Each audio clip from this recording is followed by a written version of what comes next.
জ্বলছে, কি আর বলবো, পুরো আগুন। একটু দেরি হয়ে গেল মহারাজ, কিছু মনে করবেন না কেমন? আরে ঠিক আছে ঠিক আছে।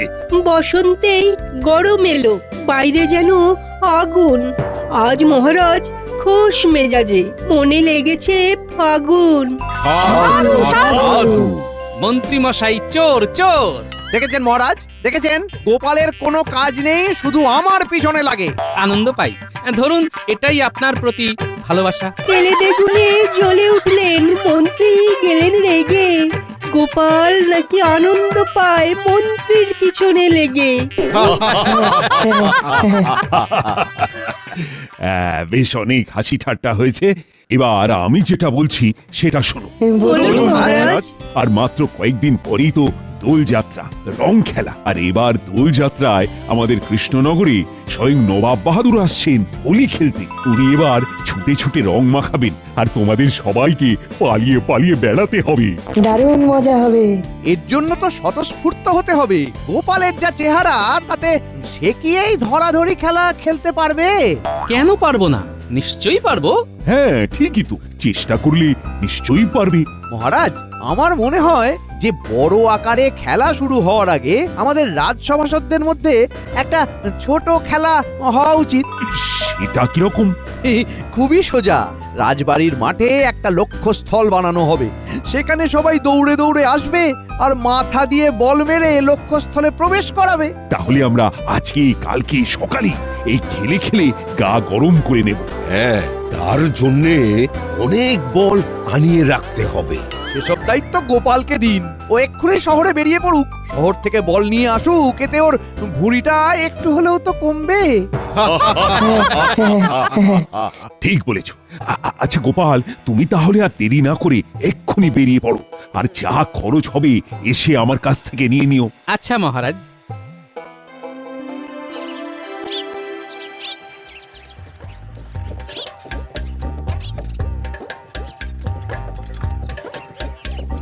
উফ, সব সময় আমার উপরে যত রাগ মন্ত্রী মশাই। এই তাড়াতাড়ি গাড়ি ছোটাও তো, শহরে গিয়ে আবার রাতের মধ্যে ফিরতে হবে। আচ্ছা গোপাল দাদা, চল চল চল চল চল চল।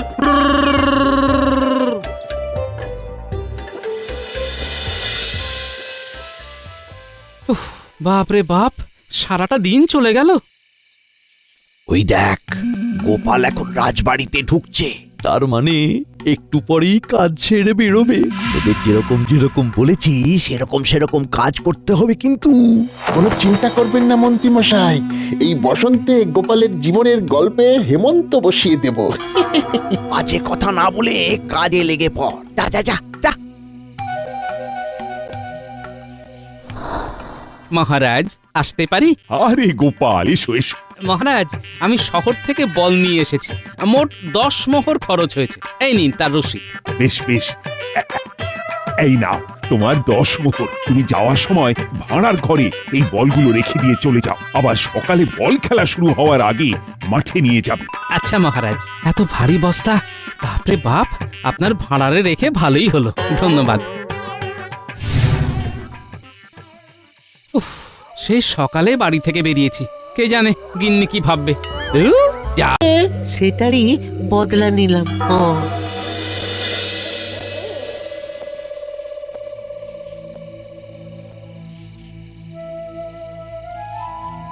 ওই তো, ওই এতক্ষণে ওনার আসার সময় হলো, আর ওরকম খোঁড়াচ্ছ কেন?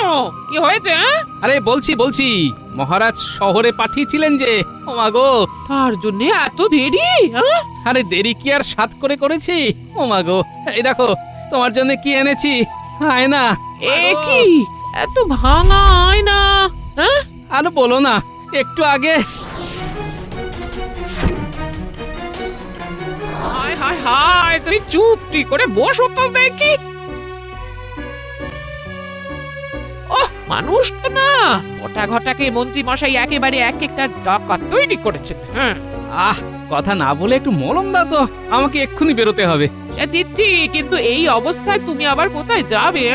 আরে বাবা, অত প্রশ্ন করো না তো। বিজ্ঞানী, দরজা খোলো, দরজা খোলো বিজ্ঞানী।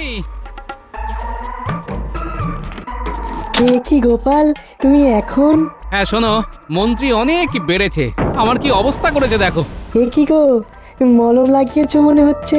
হ্যাঁ, এবার শোনো, কাল মন্ত্রী মশাইকে জব্দ করব। হ্যাঁ, তোমাকে শুধু একটা সাহায্য করতে হবে। কি সাহায্য করতে হবে বলো? কি পারবে তো? হ্যাঁ হ্যাঁ, কেন পারবো না? তুমি আমার এত কাছের বন্ধু, তোমার জন্য এইটুকু সাহায্য না করতে পারি তাহলে তুমি আর কিসের বন্ধু, আর কিসেরই বা বিজ্ঞান সাধনা। হ্যাঁ ঠিক আছে, আমি কাল সকালে রাজবাড়ি যাওয়ার আগে তোমার বাড়ি হয়ে যাব, কেমন? বেশ বেশ, আমি তোমার কথা মতো কাজ করে রাখবো।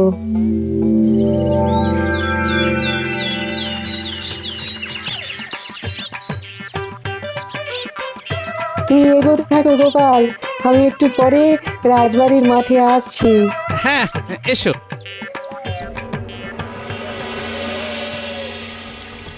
ওই গো, কালকের কিনে আনা বলগুলো দাও তো।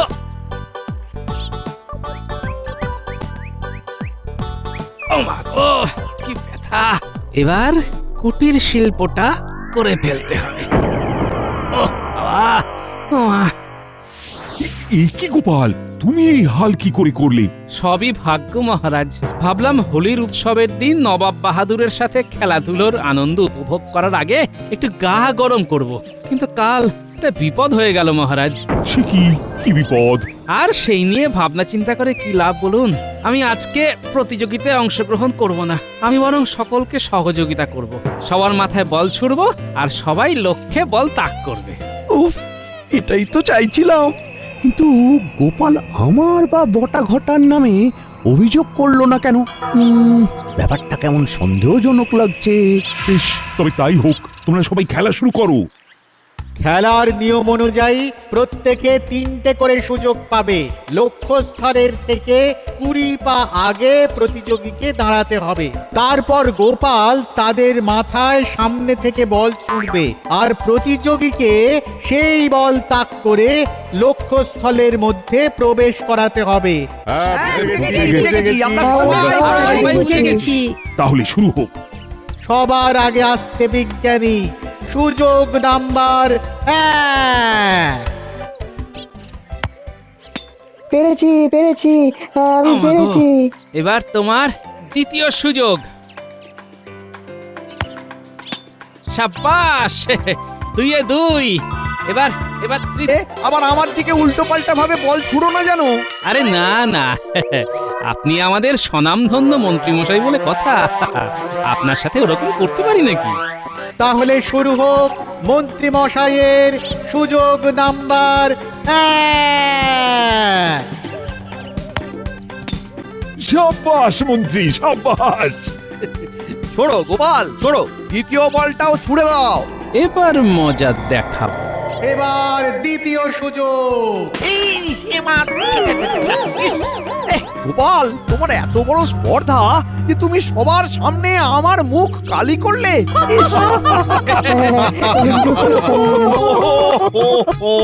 বেশ করেছি।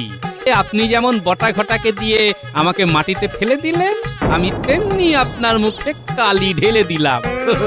হোলির আগেই হোলির মজা দিলাম।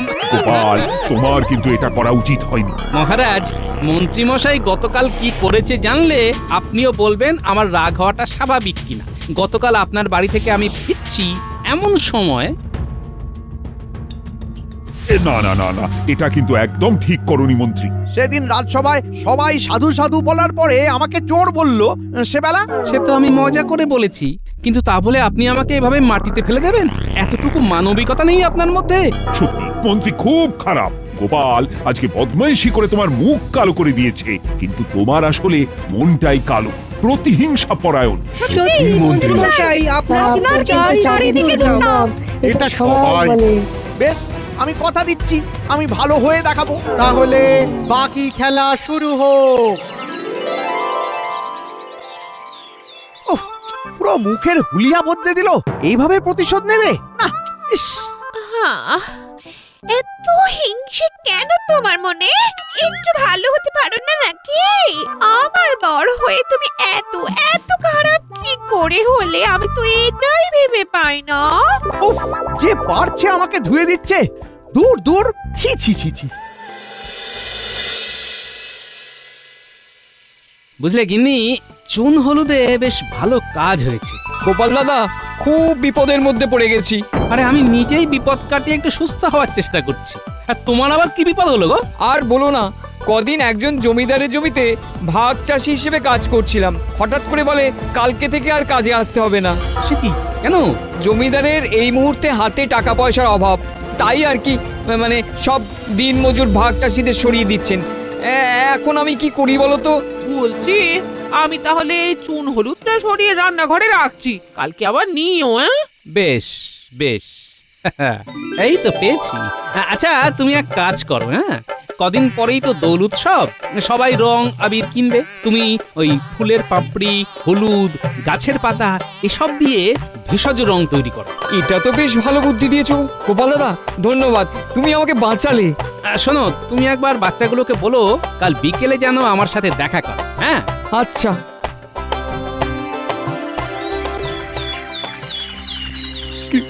কেন জেঠু, কেন?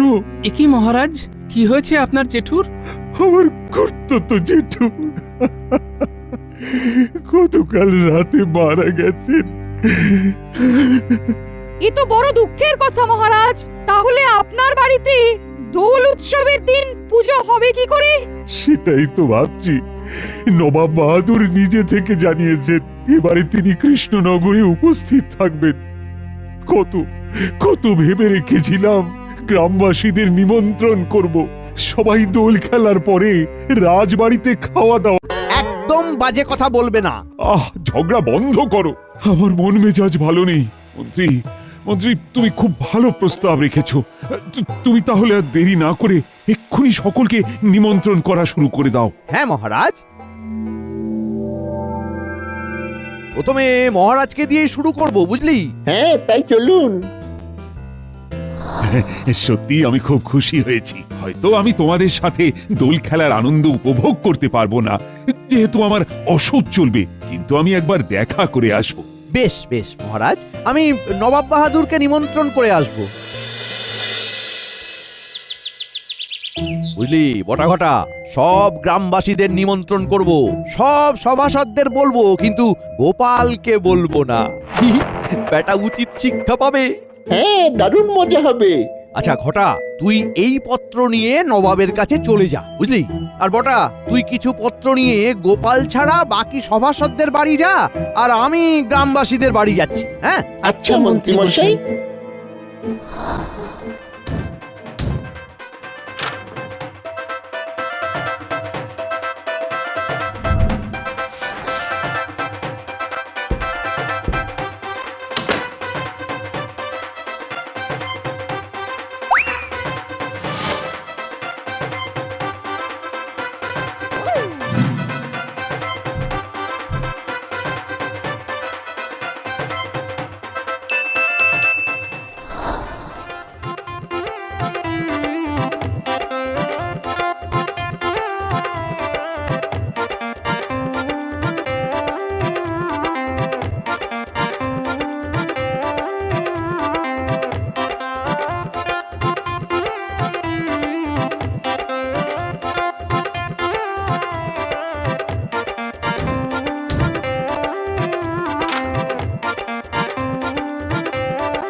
সত্যি গোপাল, এই মন্ত্রীর মধ্যে কিন্তু অনেক পরিবর্তন হয়েছে।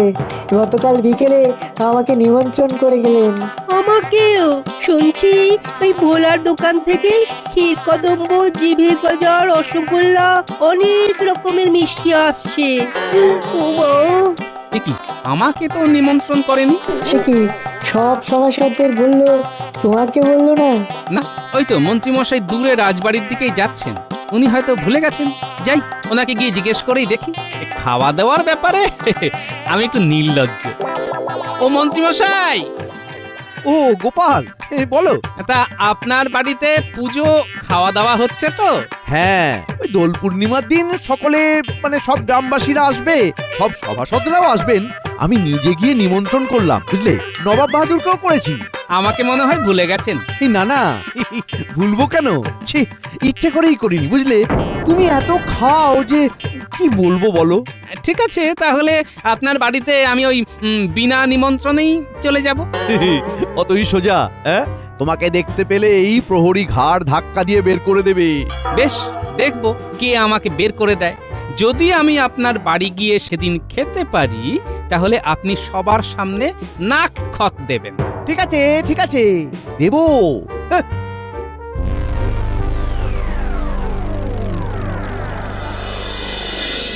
শোন, তোদের যে জন্য ডাকা, কাল তো নেড়া পড়া হ্যাঁ দাদু। আর পরশু দোল, হ্যাঁ তোরা এক্ষুনি